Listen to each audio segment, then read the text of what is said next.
Happy holidays from Dr. BeeWell. I know that most of us associate the weather getting chilly with flu and cold season, but here at Dr. BeeWell, we call it bad sugar season.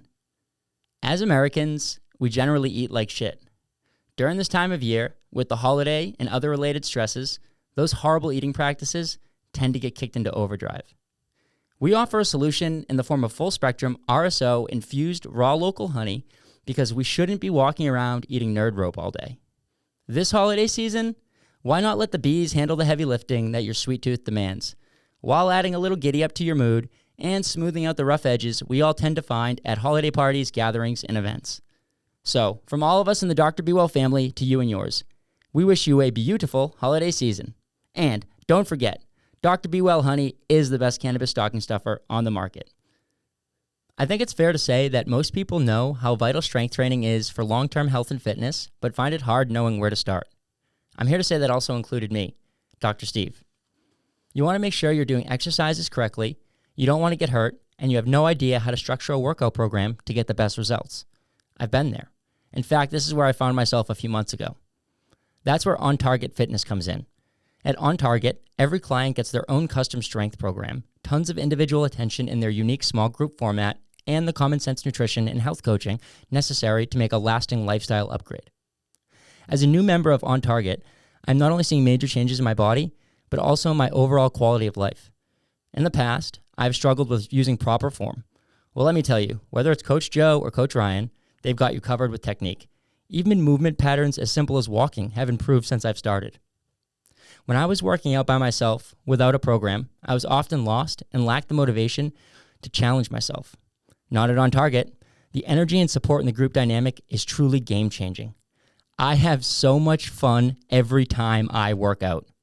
If you're ready for lasting change, don't hesitate to schedule a complimentary strategy session at www.ontargetfit.com. During this session, you'll learn a lot, make a plan, and only move forward if it's right for your budget, schedule, and goals. I met with Coach Katie, and she was awesome. So please, if you need that giddy up back in your life, get on over to ontargetfit.com and schedule your session today.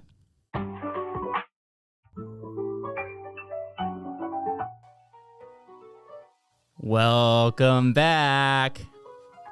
Today, we got an extra special treat for everyone. We are in the Dr. BeeWell studio, and we have a guest with us today who is defining what it is to lead a brand and to bring a brand to different markets. This person has been doing this for quite some time. She has been in the cannabis space and has been not only been doing that, but she is a person who seeks wellness. She seeks fun. She seeks she loves to dance. This person is a friend of mine. She has taught me a lot, and she's incredible at what she does. My guest today, Elizabeth Cloutier. Happy to be here. Thanks for having me. And how did I do in the name? You killed it. There's a lot of different pronunciations, but Cloutier. It's and you kind of just go with it, right? Yeah, whatever you say. It's just pronunciation at this point. Yeah, one of my best friends. This guy, he's like, he's one of my best friends.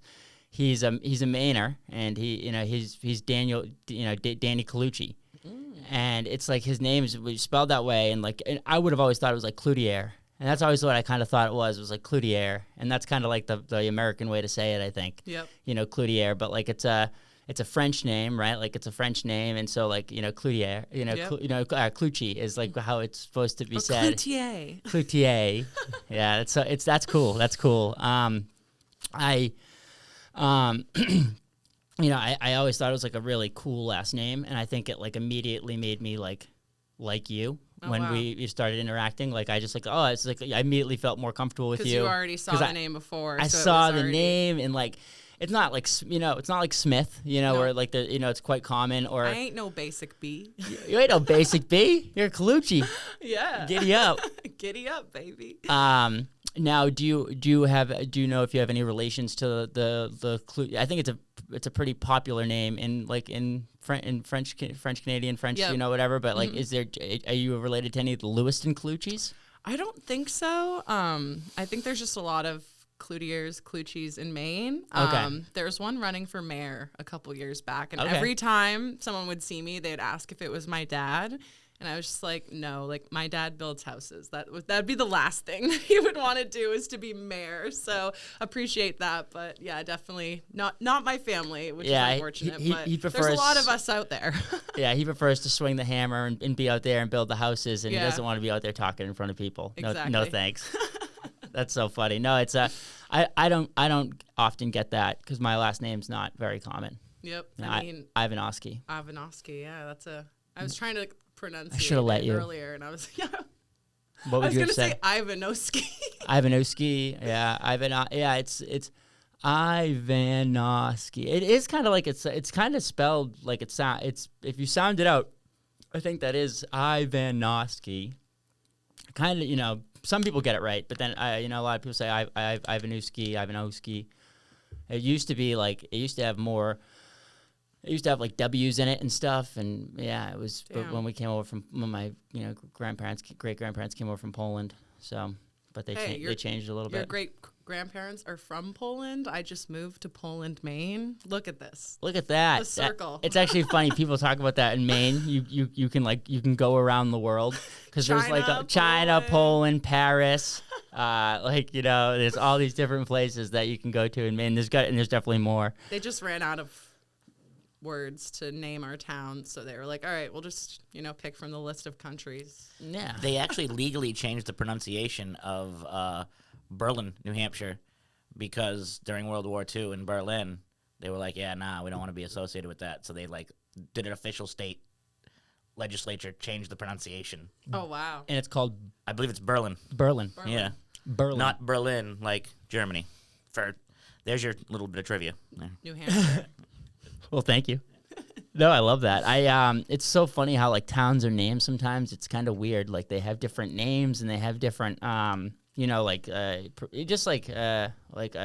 is not a town, but like Arkansas, man, someone just like took Kansas and put like AR in front of it and then said it's just Arkansas. It's like, that's not how you spell Arkansas, right? Like, I don't think. The phonetics on that is a little messed up. Yeah, the phonetics are fucked up. There's like Texarkana, and I don't know if that's Texas or Arkansas or neither, but it's a place. Yeah. Texarkana. I don't know where it is, but it exists. It's so funny, and it's so funny.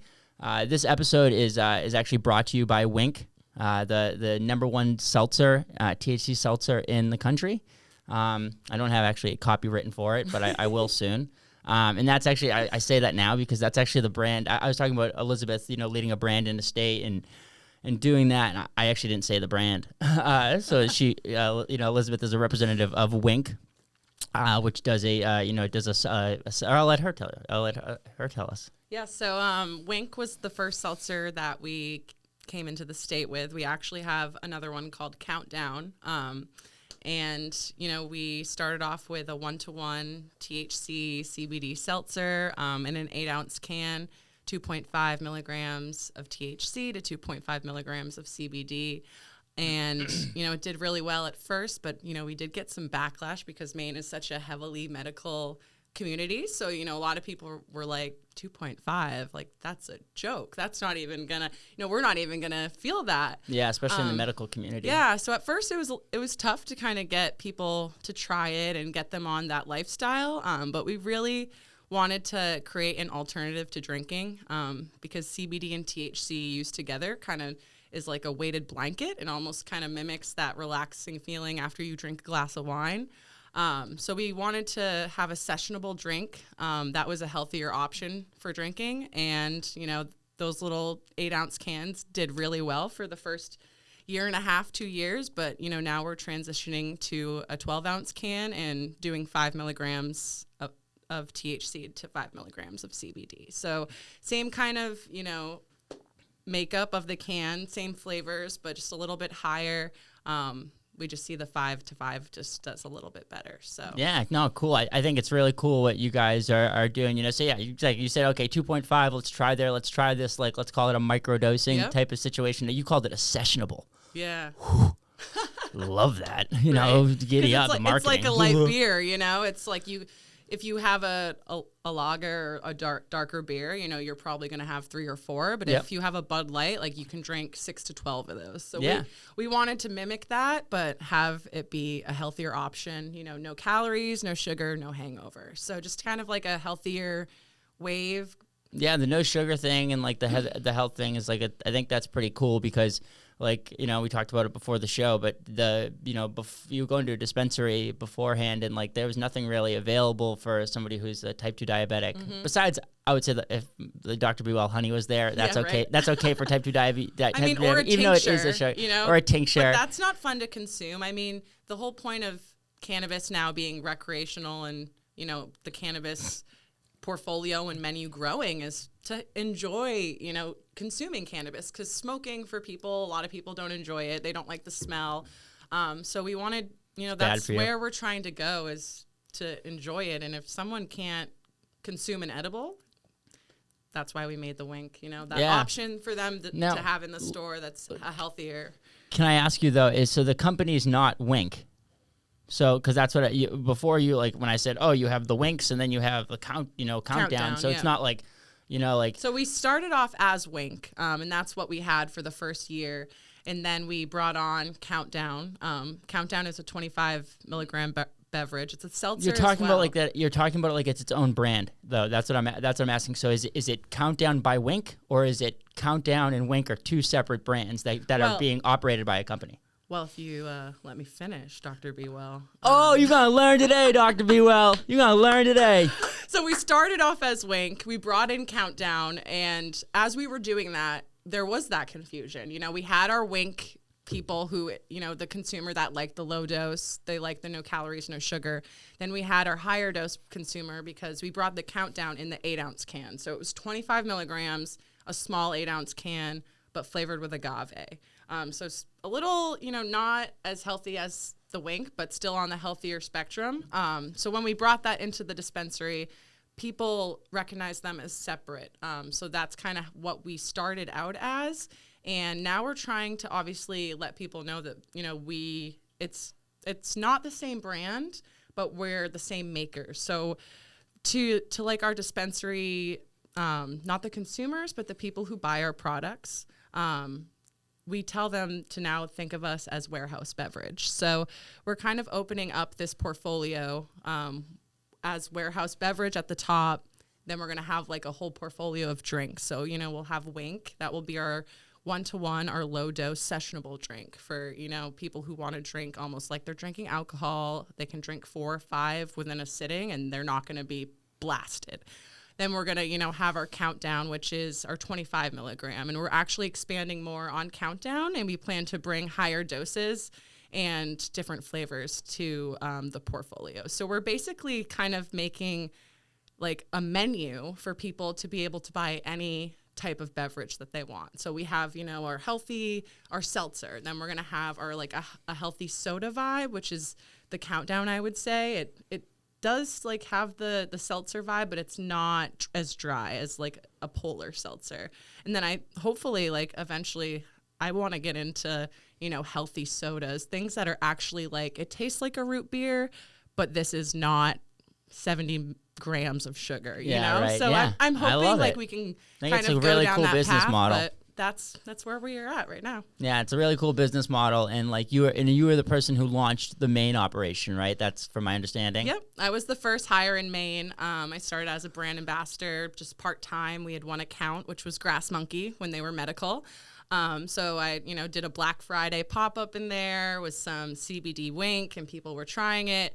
And then I kind of transitioned to sales, and I did some part time sales, got more accounts on. And then I would say probably 8 or 9 months into my, you know, my career with Wynk, they wanted to really buff up marketing and put a lot of energy into marketing, because we had, you know, we have those accounts, but like, how are we going to get out for people to actually try it? So we hired another lovely lady on. Her name was Riley. She took over sales to give me a little break, and I started to focus on marketing. And marketing is my forte. I love putting on events and really just like brand awareness, all of that. It's like my thing, because I love just festivals and different events in general. So throw me in with some THC seltzer and I'm like good to go. So yeah, I did marketing for a bit, and then Riley and I both went to Massachusetts last summer, started the market there, and then she ended up staying in Mass, and then I came back to Maine, and now I'm sales and marketing. Were you commuting, or did you live down there? I went there for just a couple weeks in the summer, just kind of Cool. to help blitz out the state. Yeah. And yeah, no, once I got back, we kind of made the transition. She stayed in Massachusetts and I stayed in my home Maine. And, you know, I love Maine, so I was happy to stay and focus, you know, put all my eggs in one basket and really like penetrate the market here and be able to do it all, which I love. I love being busy. Yeah, right. So doing the sales, doing the marketing, just being the person who is the person for Wynk and Countdown within the state. And Yep. I think that's cool. I think that's what, like, obviously, like, a lot of people, like, would, you know, who know you would, you know, associate that with you. I know personally that's not like your whole story. Yep. You know, I know that you're a cool ass person, and that we're gonna talk about some of that stuff later on.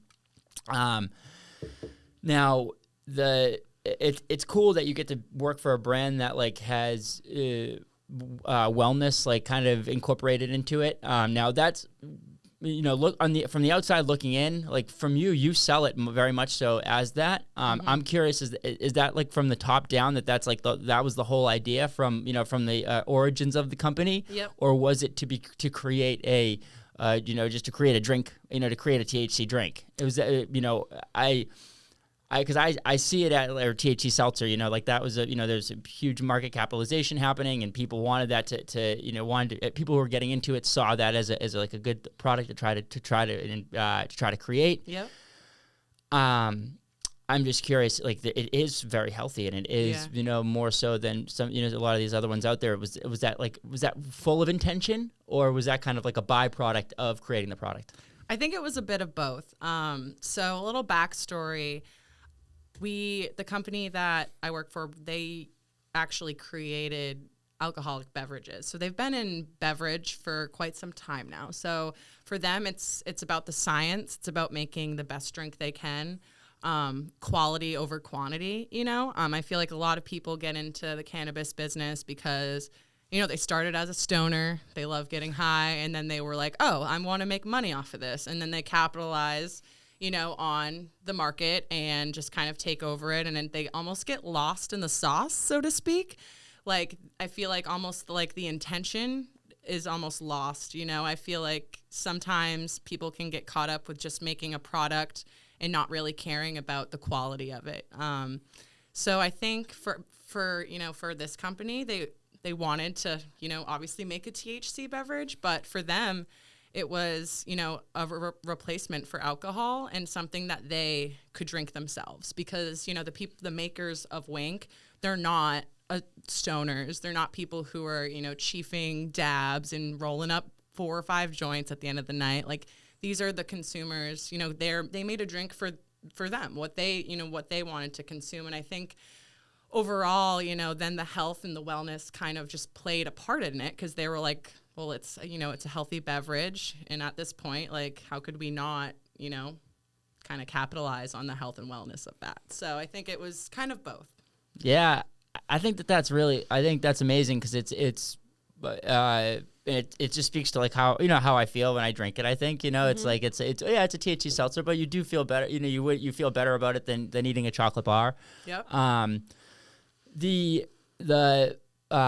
guys who, it was a couple of guys who started it, and you said they were in beverage beforehand, right? Like the Oppenheimer and Theobald. Is that the name of the company? I did some research. Oh my gosh, no. They're actually they started off. It was 3 guys. Like spirits, right? Like okay. Yeah, it was spirits. So they started off. You know, one guy was in energy. He kind of like had the funds to get it started. Then we had our science guy. He makes, you know, the equation for the drink, make sure, you know, every component makes it taste well. And then we have, you know, the business guy who's kind of involved in the beverage day to day. So it was like they all came together and kind of brainstormed it. And then from there, it kind of just you know? Grew into what it is. Yeah, exactly. And it's a very small, it's a very small company. I feel like a lot of people think of, they see a brand and they're like, oh, it's huge, But when I started, there was like 5 of them. Then they hired me. And, in Maine, I've had 3 or 4 different people helping me out. But now it's just me and one other person. Her name is Sarah. She's like a brand ambassador / marketing manager. She helps me kind of, with my events, and just finding the right person, I think, is really important. Just working with this company, it's all about, again, quality over quantity.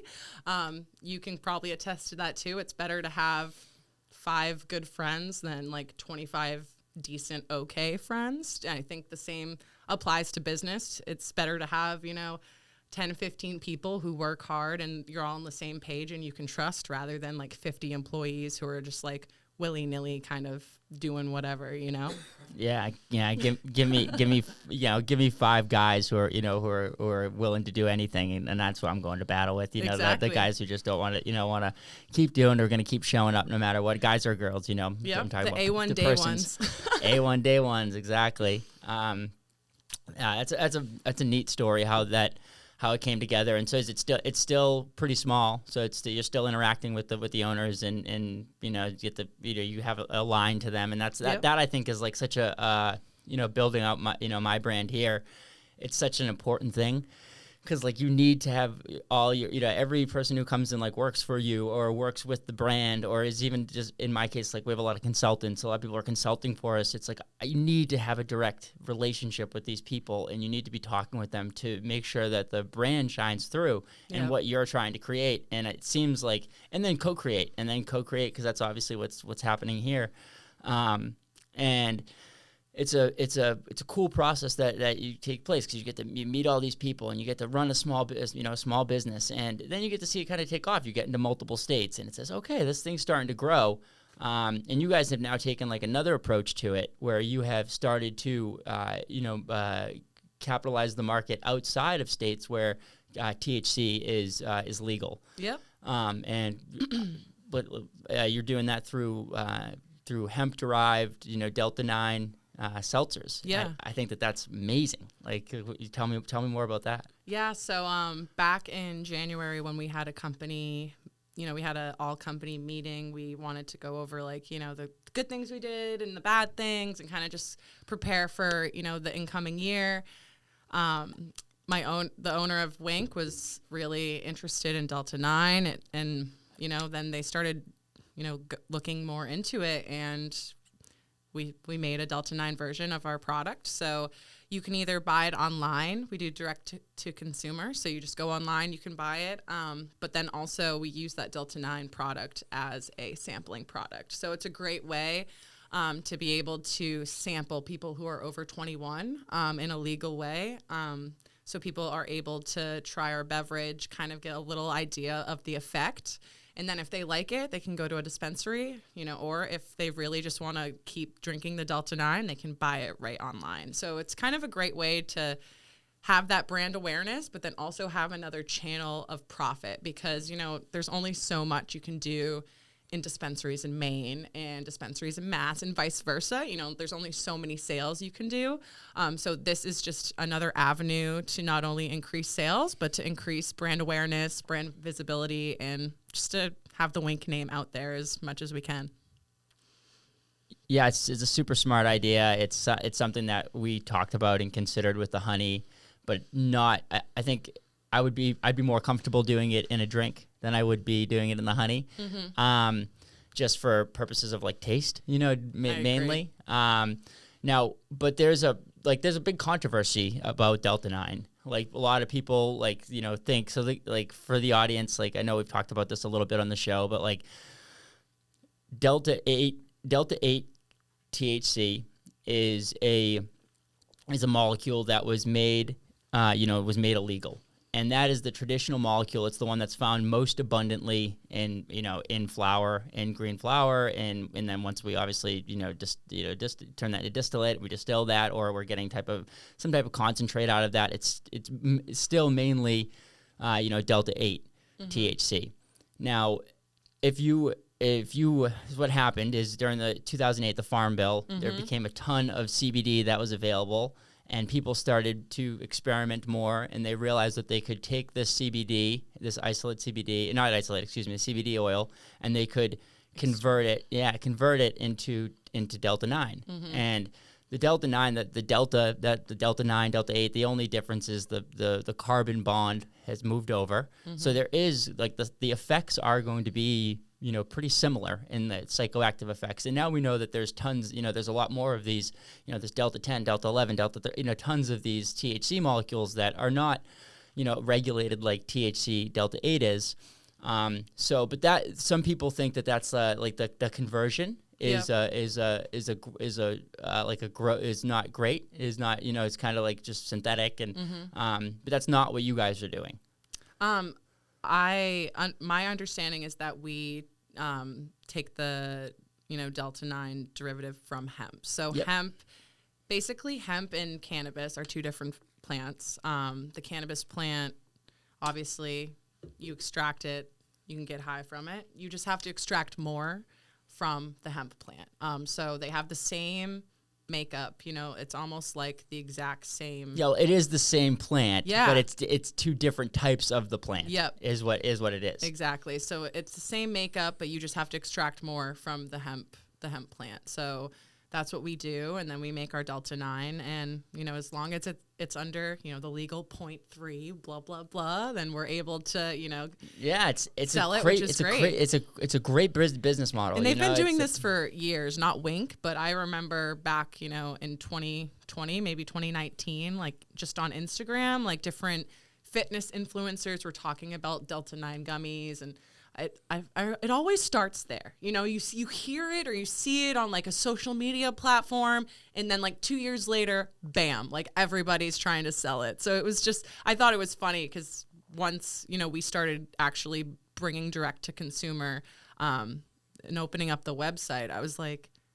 I didn't put two and two together. And I was like, oh, like they've been doing this for a while now. It's just now all of a sudden the fire has caught, and everybody, just like anything. Yeah, well, you had to kind of like, see like what the rules were going to be around it, if people were going to, how they were going to regulate it. And it is kind of funky that they're allowing it to the extent that they are, I would say. I would, and I think it's because it probably hasn't, and I'm sure that there's tons of like legislation trying to make it, not this case, just because of, for money reasons, all these stakeholders who are, people who aren't Wynk, who maybe have a, recreational store or a grow or something, they don't want that to be the case. They don't want this Delta 9 to come in and take over the market, something that they've created. But it's not like, I think if you're doing it that way, I don't think it's bad. I don't think it's a bad thing. I think that we should experiment with it and explore a little bit and kind of figure out what's good. And, I think it's great. I think that, I know I've had the those are great, the THC, the Delta 9 seltzers. I think that they're awesome.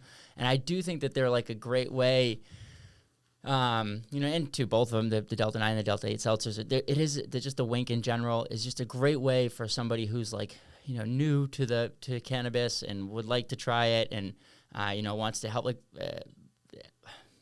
it's going to be nice. But you had given me some samples at some point, and I had given them to my mom. Yeah. When my mom was dying of cancer. She had brain cancer, and she wasn't into cannabis. I kept trying with all these different things, and different oils and she just didn't like it because she would just get her, she would get too fucked up, and then she just wasn't into that. She just didn't like that feeling, and maybe it would make her a little hungry, which was what we were trying to go for, and maybe help her, maybe knock her out and get a little bit of rest or something, but.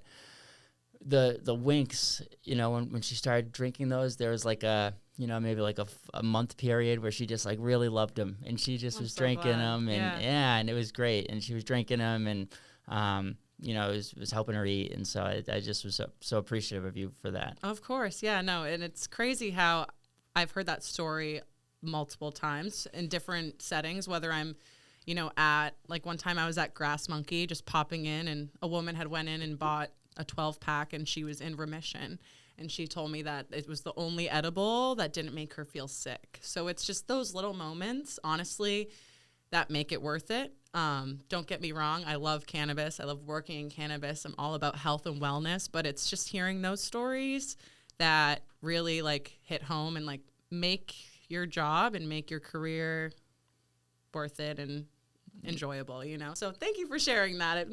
It made my heart warm. Yeah, no, that's what it's all about, is like we all have to help each other, and like you helped me out in that time of need, and that was really nice, and was able to provide something for my mom. And like that's what this is a cool thing. Like that's medicine, you know. Yeah. Like that's medicine to me. Like it Did helped she her. ever try your honey? Sorry to like Oh interrupt. yeah, she did. Okay. And she loved the honey. Yeah. You know, but she Sometimes it'd get her a little too fucked up, I bet. yeah, well, it's just like it's kind of to be honest, I wish that she would eat more honey.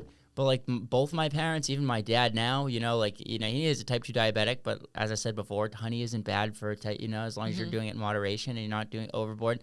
They're just like not honey people, and I couldn't get them to eat. They're just like such and they're so like boomer set in their way, And So I think it's a lot about the education too, because I feel like, I mean, just like with Wynk, someone going into the store, they're like, give me the soda. But then if you tell them like, look, you get the same amount of THC, this one's healthier, you can drink 4 or 5 and you're not drinking, a whole cake of sugar, So Yeah. I think it's just the education. I mean, I was telling my mom on the way here, I was on the phone with her and telling her about your honey, and she's like, honey is so good for your antibodies. It's like such a natural healer. So, like some people are like, they're educated. They know. My mom is like that. she's in the know. She goes on DuckDuckGo and she's all on. Yeah, she moved to Florida for a reason. But yeah, no, she's all about health and wellness too. So I think just the education, that's all these boomers need. Yeah, no, they do, and that's the thing And just is- people in general, Yeah, but still, some people are just resist. My mom who was dying, I couldn't let her. I had to just kind of she didn't want to she didn't love honey her whole life, so I couldn't force it on her too much. And then, but my dad, he's just stubborn. He's stubborn about it. I'm like, dude, this will help you out. You'll enjoy it, and maybe he just doesn't have a sweet tooth. I don't know, but I agree. It's like, and I had to even tell him like, it's not just because it tastes good. It's like it's actually good for you. It's good for your gut health. It's good for your allergies. I don't want to pile on your dad, but I'm confused by the phrase "not honey people." Like it's honey. It goes in tea. You can have it on it's a nice little. How do they not like it? I'm lost. I think We're that lost in the sauce. Yeah, I'm very confused by this. I think that this comes specifically from a certain age generation, and maybe people could be out of this, but this is from what I've seen at least, that it's because they only their association with honey is what they got out of the bear in the grocery store.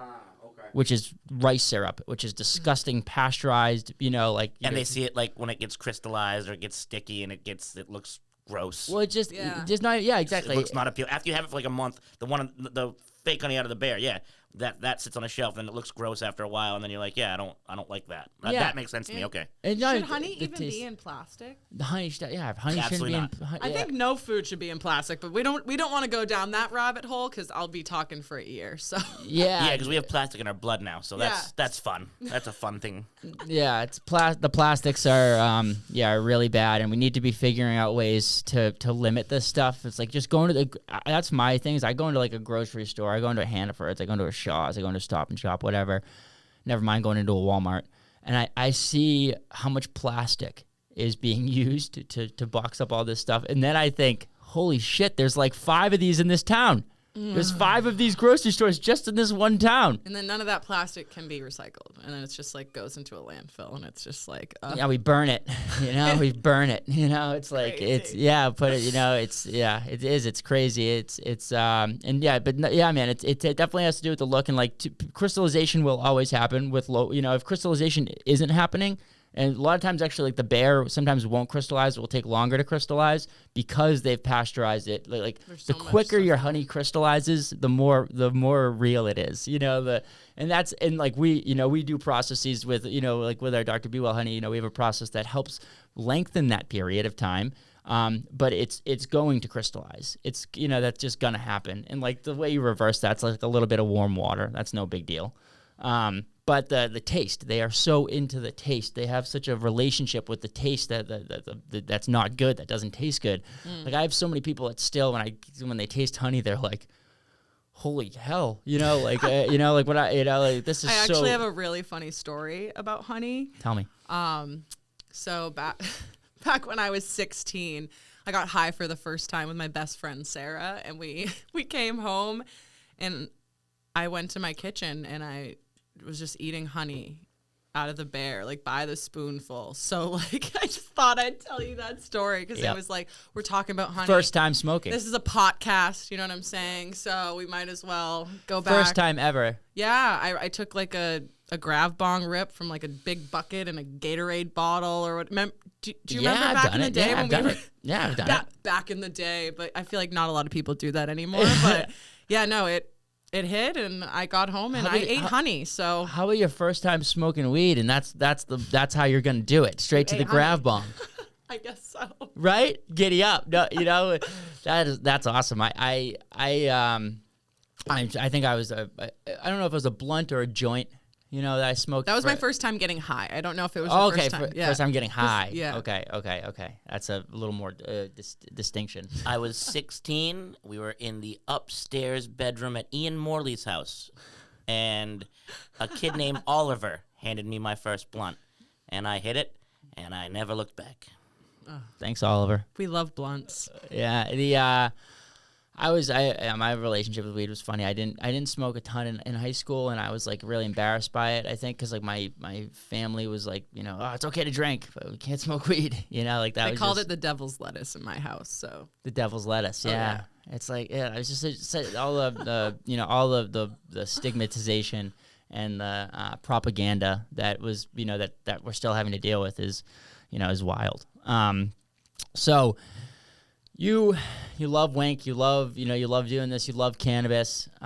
You're also a person who you say you have a lot of tattoos and you love to dance and go to festivals, and like dancing is a huge part of my wellness routine. It's something that it's necessary for me. Like some people are like, hey, I need to go have a drink. I say to my partner, I'm like, hey, I need to go dancing. Yeah. Like it's like some people will like schedule this, like, hey, I'm gonna go for a drink tonight, or I'm gonna go for a drink with friends. I like literally schedule this stuff into my life where I say, I have to go dancing tonight. I have to do this, and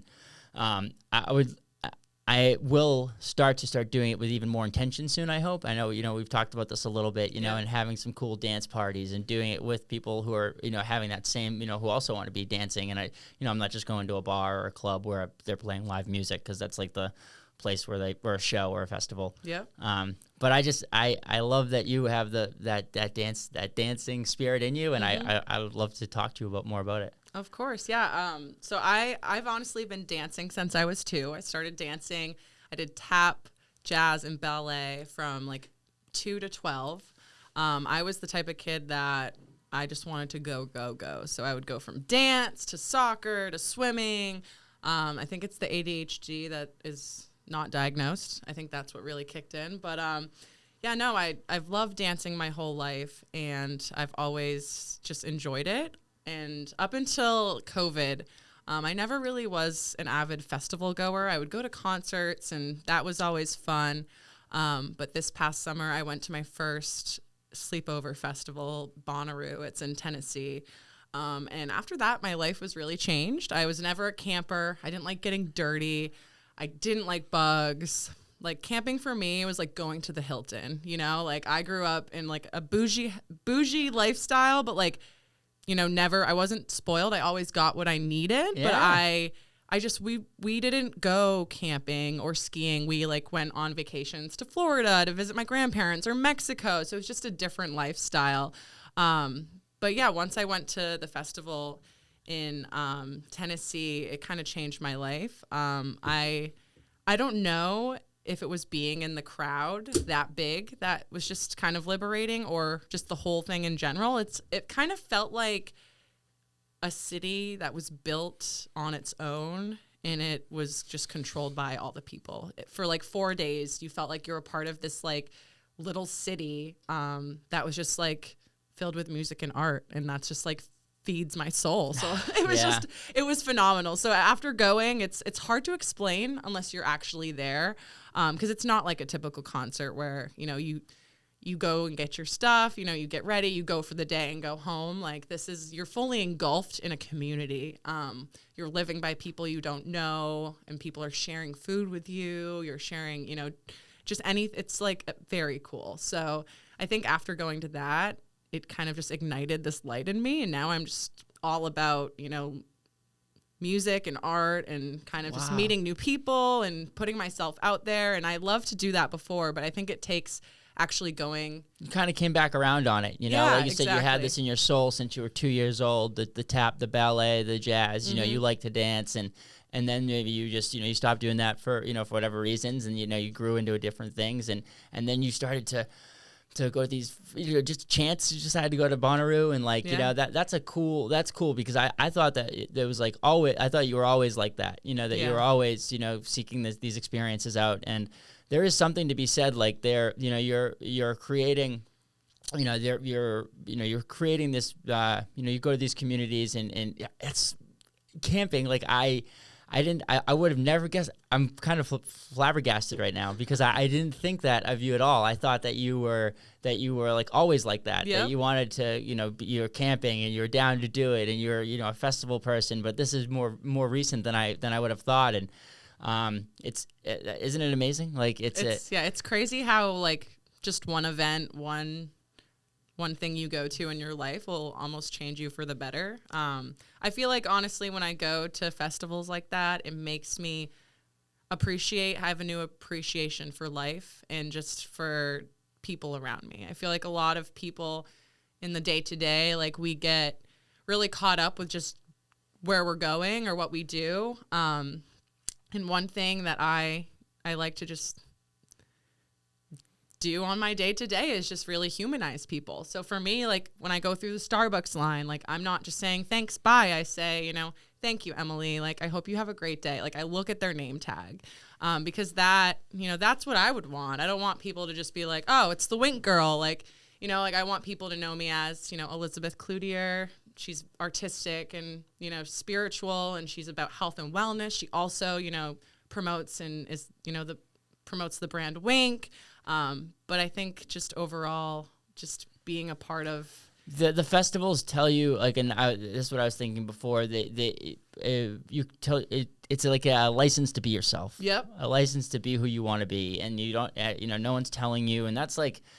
We constantly live in a society where like you're told what to do. Okay, you're told to go to this and do this job maybe that you don't like, or to do this and to do all these things that like that aren't necessarily what we all want to be doing. Yeah. And we need these times, and it's not a bad thing. Like we do need, we can't be having a festival every single day. Like No, you can't just be not. dancing and and that it wouldn't be good. No. It would take away. It wouldn't all the be as value. special. Yeah. Exactly, it would take away the value.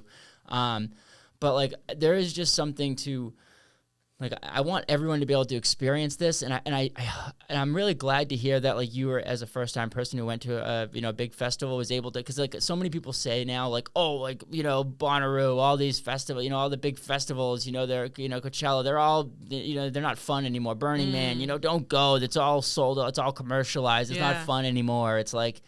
But then every time I talk to somebody who just like most recently went, or they tell me no, it's the life-changing community building experience that you're looking for. Exactly. And I think a huge stigma for festivals, and I think is people think it's just like a rage scene. People go to party and be crazy and do a bunch of drugs, and there's all these people ODing around you, and of course there are festivals like that, but it depends on what you go to. So like Bonnaroo is a family festival. They have artists from Sheryl Crow to Mumford & Sons to Subtronics, Grizz, and just really big like EDM to rock and roll. So it's a big, wide range of artists. And I think that's why I enjoy it so much. You'll be walking down the road and you'll see a family.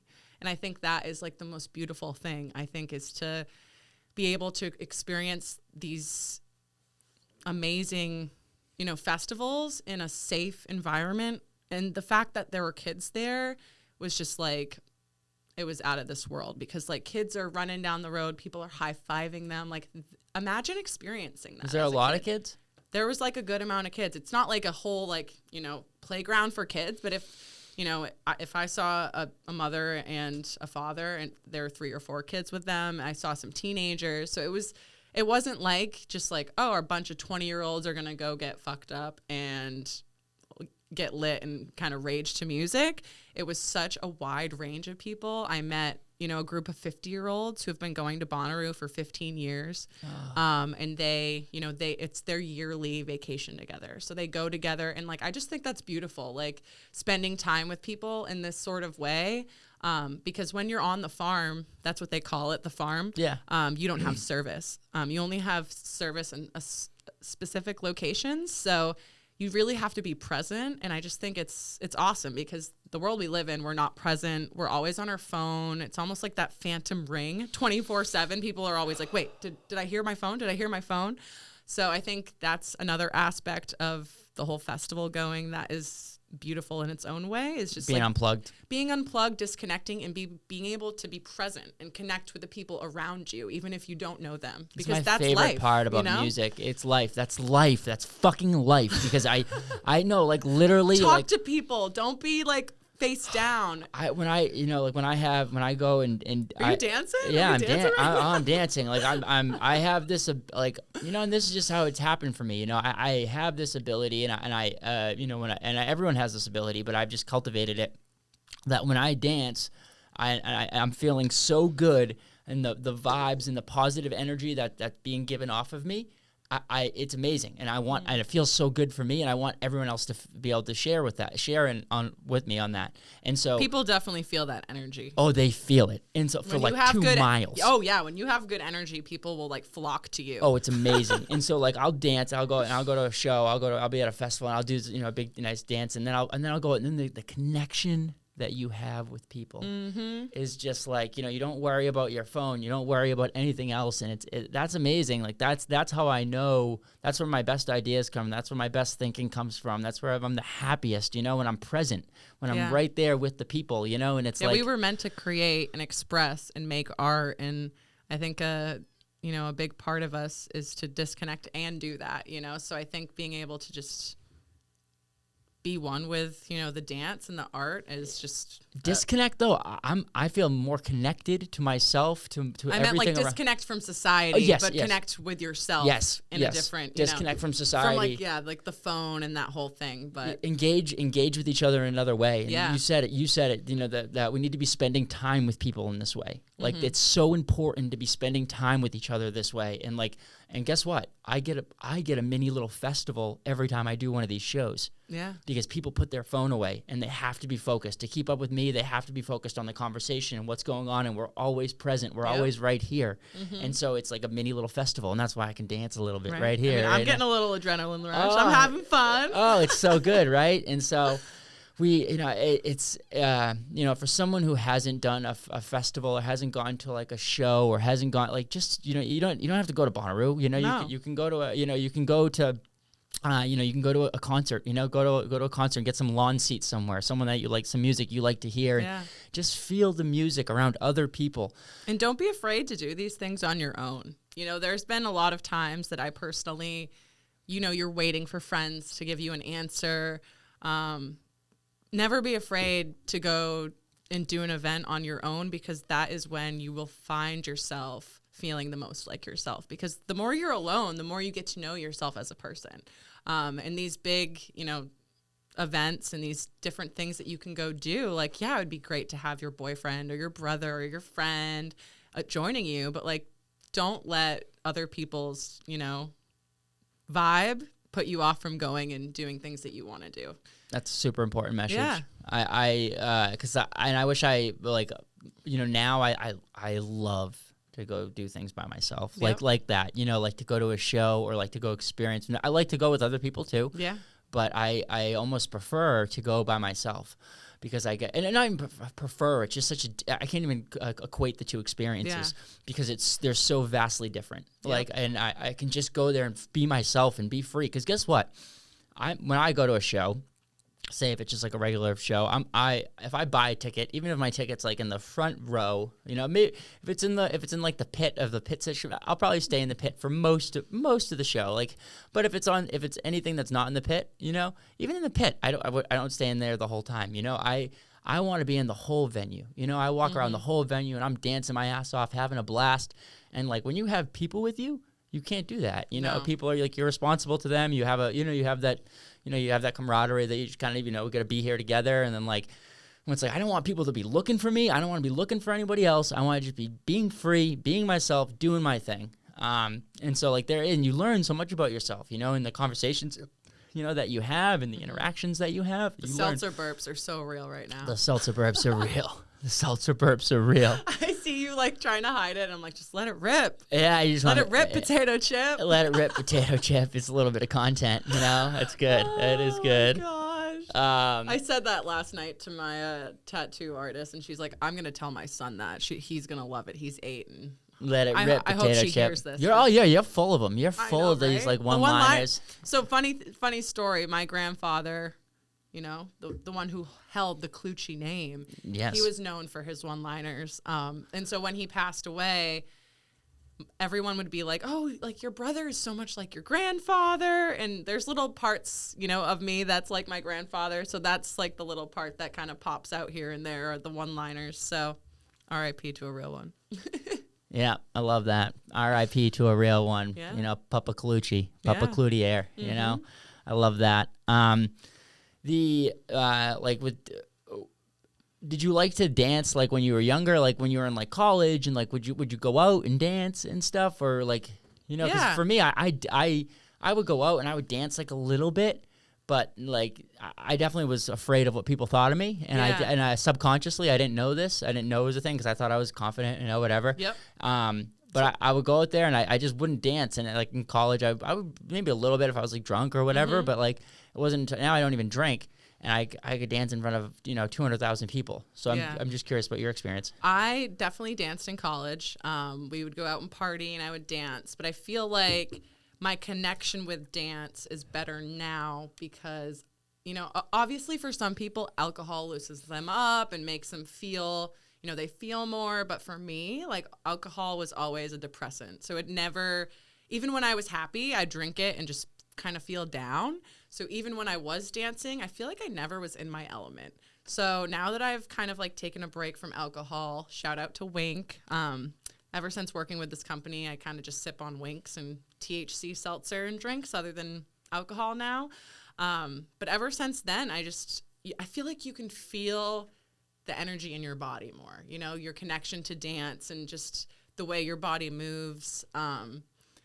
Yeah, so I feel like I've always had the dance in me, but in college it was suppressed more, you know, by that alcohol. Because it was that, you know, you wanted to fit in. It was just like, oh, let's party in college. I'm like, when are we going to open a college that, like, it's illegal to drink, but they can smoke weed? Because, like, I'm all for that. Like, whenever they open a college like that, I'm going to send my kid there. But, yeah, that just, like, that stigma of drinking, I feel like Or we're just going to teach our kids to just make the right choices, you know? Maybe engage in alcohol if you want to try it here and there. But, if cannabis was as easy to get as alcohol, I mean, the kids would probably... More so, yeah. Yeah. Especially if it was like if it was like this. Imagine this. Like this is so much safer and so much like that's better. Why, like that's why we're doing the Delta 9 is to be able to sell them. To be able to sell to kids. No, no, to be able to have it available like alcohol. If you go to different states, actually in New York, you can buy the Delta 9 at bodegas. You can buy it at stores. You can buy it at liquor stores. So like that's great that they're selling it at liquor stores because that's where I want it to go. That's why, you know, obviously I joined Wynk because I love the owners, I love the team, I love the message, I love the product, but I want cannabis to be at the same level as alcohol. Like if we're driving down the road and you can see a liquor store, like you should be able, when you go in that liquor store, you should be able to get a cannabis drink, because if you're able to buy liquor, why can't you buy weed?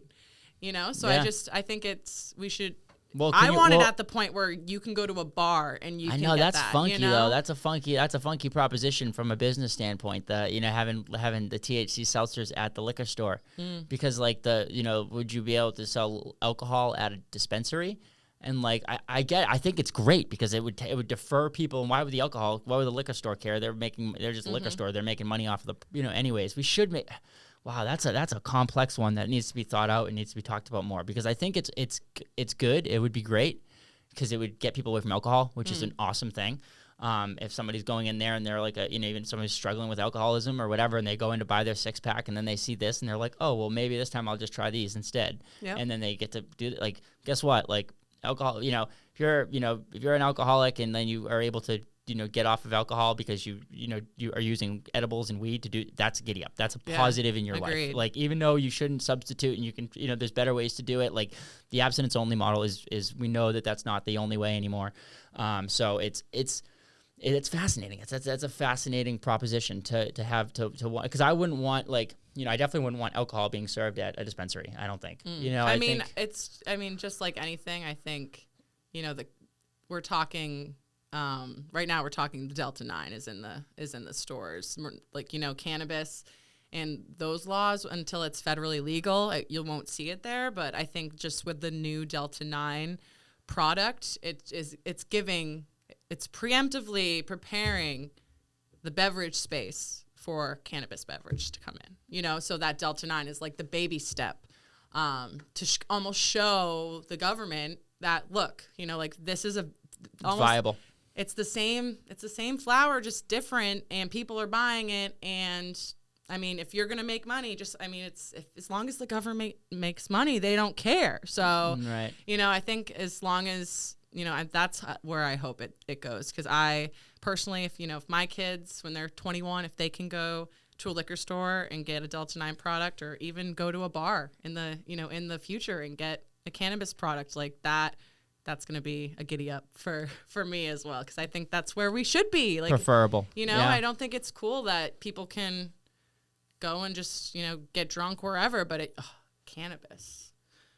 If there's cannabis involved, like, no, that's not good. Like, it's the end of the world. Like, oh no, like, a kid smoking a joint, but right. The smoking thing is definitely a part of it. The 16-year-old also is given wine and beer from his mom and dad at the table for how many years? But if his joint gets in his hand, oh no, like, he's gonna turn to crystal meth and become a drug addict, you know? So I think just having that Delta 9 beverage in that space is just it's a step in the right direction. These are going to be this, like, type of the seltzers and the drink products are going to be huge for that, ushering in, like, because the negative connotations that you have with smoking, that is, like, a real thing, right? Like, Jacob, do you want another drink here? Yeah, I was about to say, since we're all cracking up, can I have another one? Yes, Is sir. that possible? All right, Yeah, cool. I'll try any flavor. I don't know if, like, the liquor store thing would, like you said, a federal legalization likely has to take place for that to be a thing. And then it still has some hurdles, I think. But that's definitely where the beverage guys are going to go, and it's definitely where they should be going. The other question that goes with that is, like, should we be able to be serving this stuff at events, public consumption? Should that be able to become a thing? This is obviously something that you guys are very plugged into, because it's just like drinking, and you guys are advocating for it being just like drinking. And public consumption is like it's so taboo. It's such a thing that, like, we haven't been able to do yet. So I'm very curious about your take on it. Oh, 100%. So one great thing about working with Wynk is that we're tapped into different markets. So we're obviously in, Maine and Massachusetts, Michigan, that is, the East Coast side, but we're also, on the West Coast. And there's different states that are legalizing, public consumption and consumption at festivals. So that is, like, the next kind of stage, I think, for Wynk, especially on the Delta 9 side and even on the cannabis side. So, I think once Maine kind of gives the green light, that's where I want to go. I hope we can be like the seltzer at Thompson's Point instead of being like sponsored by White Claw. Like, I'd rather have it say sponsored by Wynk, So that is, like, my dream. I think we're definitely getting close to that. But again, we're waiting on regulations, and, I think different states will be the precedent and set that stage for us. And then we'll hopefully just follow and be able to sell, the THC one or the Delta 9 hemp-derived one. I'm curious. Are you advocating for this because you want to go to the festivals? 100%. Even if it's a festival I don't really care for those me, are going to be the best ones. Yeah, exactly. So those are, I just would love to. I already have that festival vibe. Yeah. I can sell Wynk, put me at a festival, like, and you'll be able to sell it 10 times as much because 100%. Your soul will be free. And you'll be, every Maybe time. Get some Wynk nipple pasties. Yeah, exactly. Right. Yeah, exactly. I love it. I love it. That's the thing, right? That's the thing. The expression, radical self-expression, radical freedom of expression. Yeah. And that's kind of what festivals are, So if you want to go there and you want to put your tits out and you want to, and have have pasties on, you can do that. Yeah. Me, if I want to go there and I want to take my shirt off and dance around like a maniac and do my thing and have so much fun and just be dancing around, running around the whole time, I can do that. That's one of the best things about these music festivals is the body positivity. That there's people, men, women, all different types of people, just all different types of sizes, and everyone is pretty much wearing what they want, whether, a guy wants to wear a G-string and a boa and a cowboy hat, like he'll do that, and everybody is just like accepting of it. And I think that's the most beautiful thing, because I grew up going to a Catholic school and I loved it. It was a great education. I made some great friends along the way, but I think what really made me who I am today is the fact that I had to wear a uniform from kindergarten to 6th grade. So a good 7 years of my life, I was wearing a plaid dress with a button-down shirt with these shoes and socks, and I had to wear the same thing every day. So I think once I got to a point where I had the money to express myself, I had the ability to go to these things that I wanted to go to. It was just so liberating, and it just made me feel like me, that I'm like, how could I not do this? It's a part of me that I'm like, oh my God, imagine if, I was 6 years old and I had the ability to wear what I want and to listen to what I want instead of wearing, a plaid dress and listening to gospel music. Not that that's bad. We love God, like praise Jesus, but like being able to express yourself in a non-judgmental atmosphere and to be able to feel that body autonomy with everyone is just, it's out of this world, Yeah, it's super empowering. It's super empowering to feel that, and then to see other people, being the same way. It's like, it's cool. It's it's kind of something that I didn't think would like take place in my lifetime, for some reason. I didn't think like we get there to this point where you can just go and be free and be yourself like this and have all these spaces that are like this. But it's amazing. And it's funny. It's cause like most people, when they see me, right. Cause we're put into these boxes. Right. And I like to get out of these boxes. But it's funny, even at some of these festivals and stuff, people see me and I'm flamboyant, But people, I'm a cis male, I'm a heterosexual male, But you can let your freak flag fly, baby. Let it fly. Be flamboyant. Wear sure. pink, all of it. Sparkles, feathers, do it all. All of it. I feel like that is almost more attractive, is when a man is comfortable in his like masculinity, that he can wear whatever. I feel like that, just that energy. Yes, is amazing, because we grew up in such a society that, men need to be strong and men need to wear this and they need to act like this, and like if you don't do that, then you're not a man. Right. So the fact that you can be free like that. That's the giddy up. Exactly. Just be yourself. Be what you want to be, and just be out there. And it's like this is such a cool thing, and then people wonder, they say, oh, is that guy gay, is that guy this, is that, and it's awesome to have people wonder this, and just because that's awesome, but I guess I enjoy the fact that people are curious about it, because it says, instead of keeping me in a box, no, you're not, I'm not that, I'm and not it what almost you think says we something are. About our society, right? Because we're talking about gender being fluid. We're talking about age being fluid.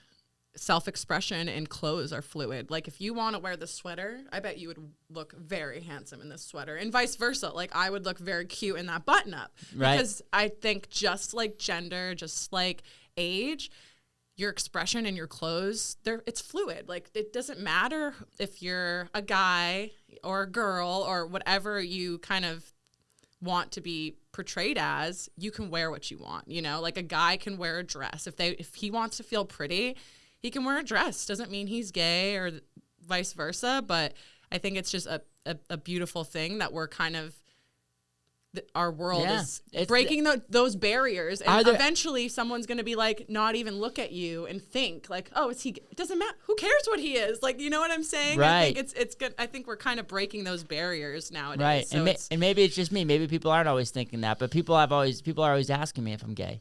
You know, Yeah. so like sometimes when I dance, you know, and they insinuate that I'm gay, and I'm like, oh no, I'm I have a kid and a wife. I have a kid and a wife. Exactly, I have a kid and a wife, you know, and it's like, and I think it's because of the way that I dance, maybe, or I don't know, you know, but I wear, like, clothes are something that is like, that speaks to me, and is kind of. I haven't, you know, I don't have a dress, and I don't wear a dress or anything, but I don't necessarily. I think, you know, some guys, like, you know, so I know, like, some famous people, they do that, right? It's not just people who are looking to, like, you know, become, you know, that want to be a woman, or No. you know, it's people It's who a are just fashion it's statement. a fashion statement, Yeah. right? So I would entertain it, because I am edgy in terms of, like, the way that I you know, fashion and the way I like to dress and stuff. I like to be naked. I like to have no clothes on, and I like to find Same. spaces. Yeah, and find spaces where That's why I moved to Poland, so I can smoke weed in my backyard naked. That's amazing. Exactly right. No, that's awesome. That's the thing. Exactly. You have the you know the acreage and the space and privacy to be able to do that, and, like, that's an amazing thing. And, like, I always seek out places like that, because clothes are restrictive, and they do, you know, they're not who we are necessarily, or they can be who we are. They can help with our expression, or they can Hinder it. Yeah. Yeah, exactly. So it's just fascinating. It's a really interesting time to be alive. I say, you know, because we have, like, you know, we have time to think about this stuff, and to you know, to contemplate it, and to, you know, talk about it on podcasts and stuff. I mean, like, I feel like our generation has we've seen a lot. You know, we've seen the whole evolution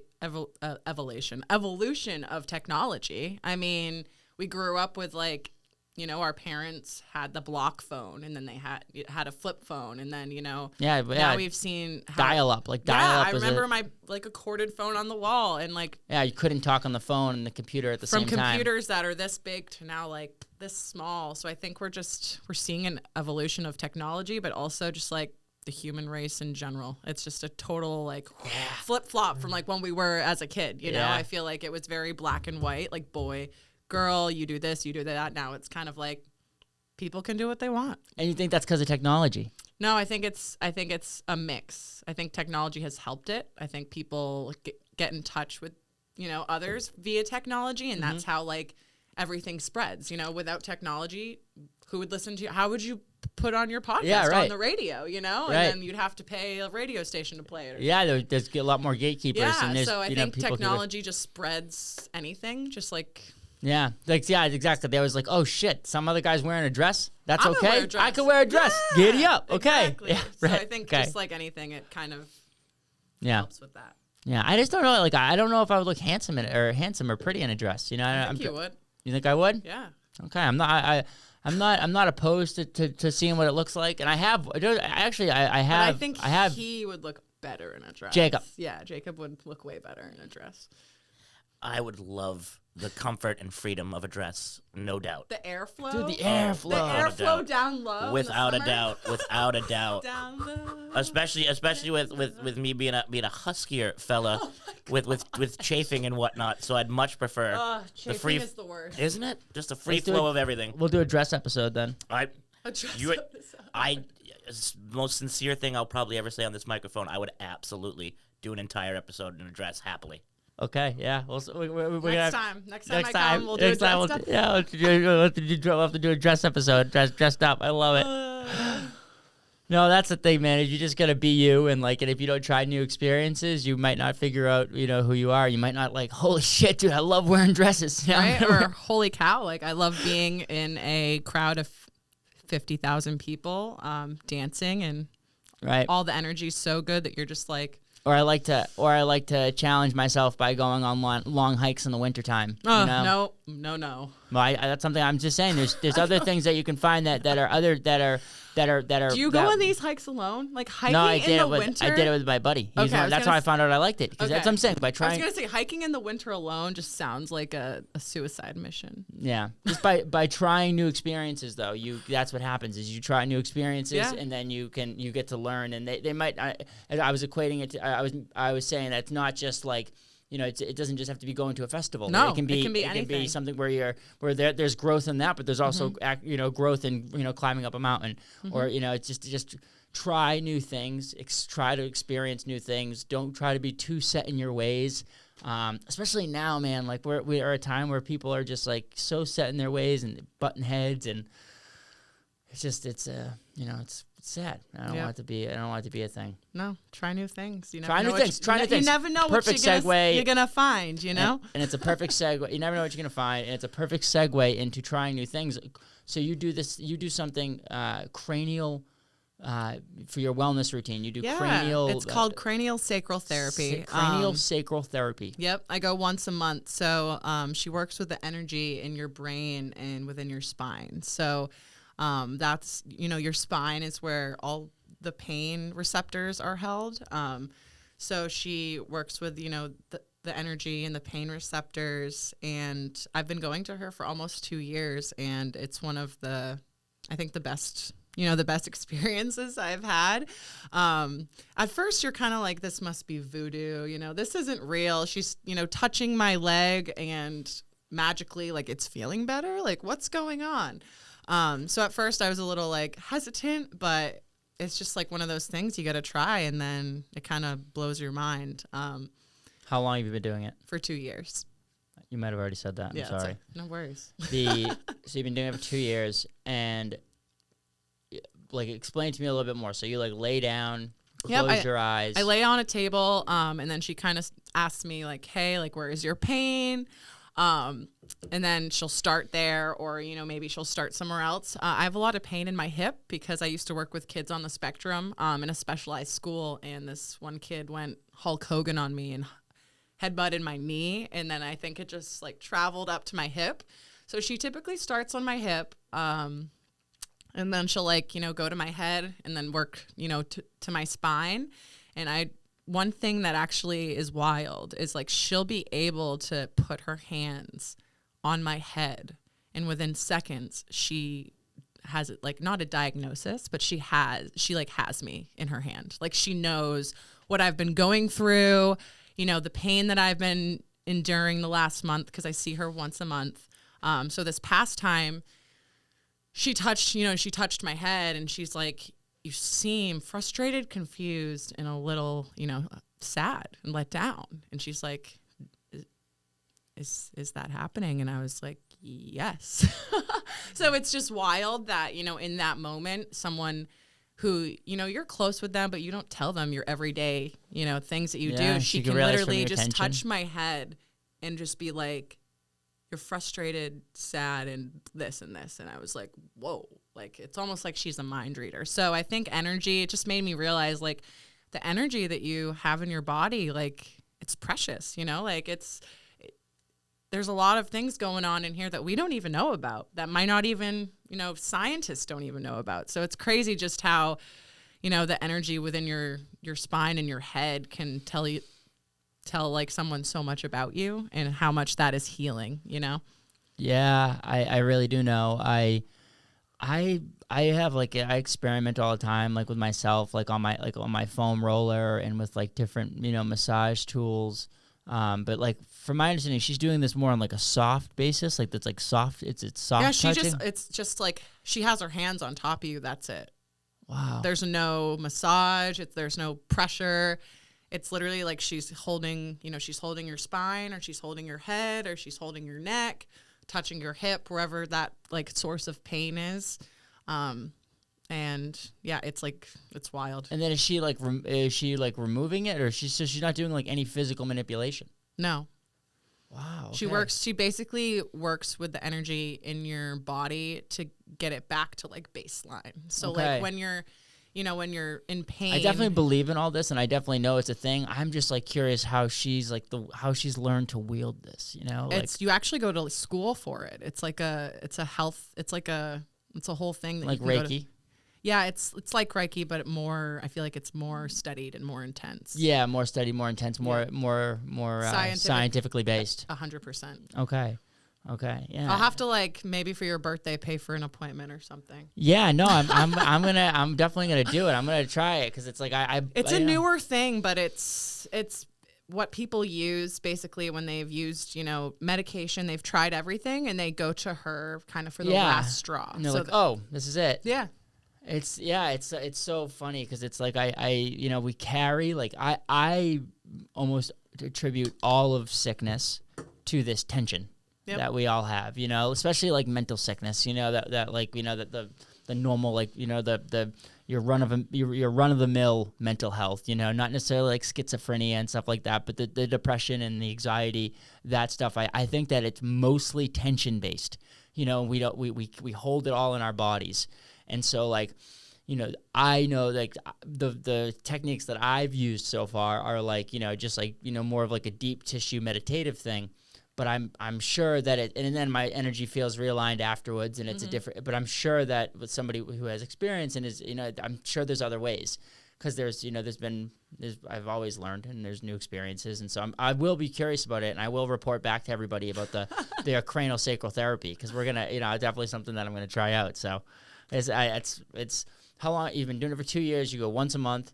Yep. I also go to acupuncture, chiropractor, and I do massages, but not as much. I find that a massage, they are massaging your muscles, but the root cause is that energy that's beneath the muscles, so that's what is flaring it up. So even after a massage, I'll feel like, oh, that was relaxed, but it's fleeting. Yeah, you're relaxed for like 20 minutes after, then you're like tense back up. But when I go to acupuncture and cranial sacral therapy, it deals with the actual energy, beneath that, and then releasing it and getting it back in a balanced state. Yeah. See, I'm of belief of all this stuff. I definitely hear what you're saying. You're like, but I need it to happen to really understand. Yeah, of course you need to kind of, sometimes you got to shun the non-believer. No, for real though. But I hear you, because I'm a big believer in energy, and we're all made up of this energy, and I used to do Kundalini yoga a lot, and I love to do more Kundalini, and I'm gonna try to, I'm gonna make a promise to myself to start doing it more on my own, because that's when I can really get in touch with some of this energy that you're talking about and move it around and really feel so much better and focused. And like, when you concentrate on it, and maybe that's just, it's that someone who's bringing true intention to it, with the cranial sacral therapy. And then acupuncture, I think, is definitely, is an energy working thing. There's definitely points in our body that, that make us feel, that you can access, that are going to relieve tension in other places. Because like I was saying earlier, I think tension is just like, it's everything. It's the reason that we don't breathe. It's the reason that we don't, because we have tension, we're holding tension in our, in our upper back and our lower here and this, and so we're not breathing, and we're not getting as much oxygen and nutrients as our blood needs. And like, it's just cascading. So like, I'm such a believer in like posture work, and I just saw you like fixing your posture. Oh, I'm always doing it. Like, like this whole, I'm doing this during the, the podcast, and sometimes I get yelled at. The producers yell at me, and they're like, you guys, like, they're like, you can't, you gotta not move around and stuff. And Nobody yells at you. Nobody yells at you. We just point out that you're moving. Yeah. I mean, this whole episode, you're gonna have to do some edits on me, because my ADHD was real. No, you're as I break your mic. No, you're doing a great job. And no, moving around is fine. It's a part of me. Sometimes I'm like moving always, and you're right. Thank you, Jacob. They are just always pointing it out, that I'm moving around. But a lot of the times it's because, or they'll make a specific reference. They're like, oh, that was a weird, that wasn't a normal Steve move. And it's like, oh yeah, it's because I was like, like this. Sometimes I'll do this because it's like I'm stretching myself. It's like I just am always trying to, to feel better in my body. And to be honest, it plays well with the podcast, because we're about wellness, and that's all you're doing is continuing to be well. Literally, I'm just trying to be well and just trying to be comfortable in my body, and constantly trying to just, and sometimes though that is, like, sometimes I think I'm an overdoer, and like sometimes I think like someone, having someone help manipulate your energy, or, like acupuncture or cranial sacral therapy, is something that could definitely helpful for me. I'm definitely going to go to your practitioner, and we're going to do this soon. So Yeah, we'll report back on it. Right. Maybe even before the episode comes out or something. Yeah, let's do you have to do a couple sessions to really get the flux of it, or I think it depends. It depends. I feel like you might feel it the first time, but definitely like it takes 1 or 2 times to go before before you can fully commit. Yeah. Okay, cool. All right, so acupuncture, cranial sacral therapy. Do you work out? Yep, I'm an avid gym goer. I fall off here and there whenever it's like our busy season. Obviously, seltzer, it's busy in the summer. So, I mean, in the summer, I try to just be active. But, during the winter, I'm back on my gym grind, going to the gym, trying to just eat whole foods. I've been I don't know. Ever since I worked with Wynk, I love my sugar. I eat cookies. I don't like restrict, but I just try to be like mindful, Obviously there's things in life that's not good for you, but yeah, just trying to be a mindful, person, whether it's for my body, my mental health, what I eat, who I surround myself with. Just being mindful about all of that, I think, is important for like a healthy lifestyle. Yeah, for sure. What type of diet? Just like high protein, veggies, whole foods. Yeah. I mean, so meat though, carnivore. Yep. Cool. Okay. What's your favorite type of meat? I don't know. I feel like I go through like the ick. Like you'll eat so much chicken that you're like I'm turned off by chicken. And like same with beef or pork. So I go through waves. And like I think it's also like that's like my ADHD talking because I'm very weird with like textures. I've heard this. People told me this. My same thing that the food hyper focused. That it's like just like the textures for me. Like it's hard for me to eat salad. Yeah. Okay. See, I go through periods where I like something and then I like it and I like it and I love it and then I fucking one day I'm just done with it. And I'm fucking like see ya. So yeah, I'm just mindful, not super super rigid. Thanks for the last 2 years of my life. Buy chicken.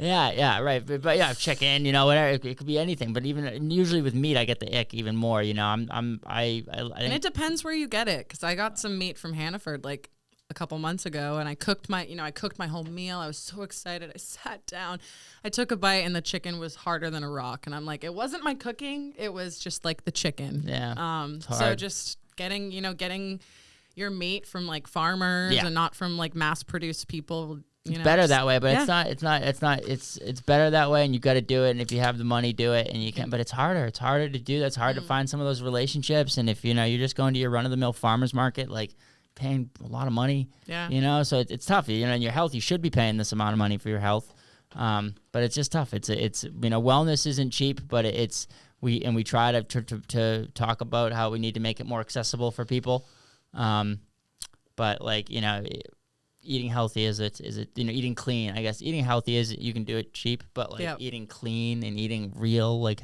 it's hard. It's hard. And besides that, unless you just like really stay committed somehow, get a little, some land for yourself, and then you do your own thing. That's tough too, though. So I don't know. So okay, what else about anything else about the wellness routine that you want to touch on?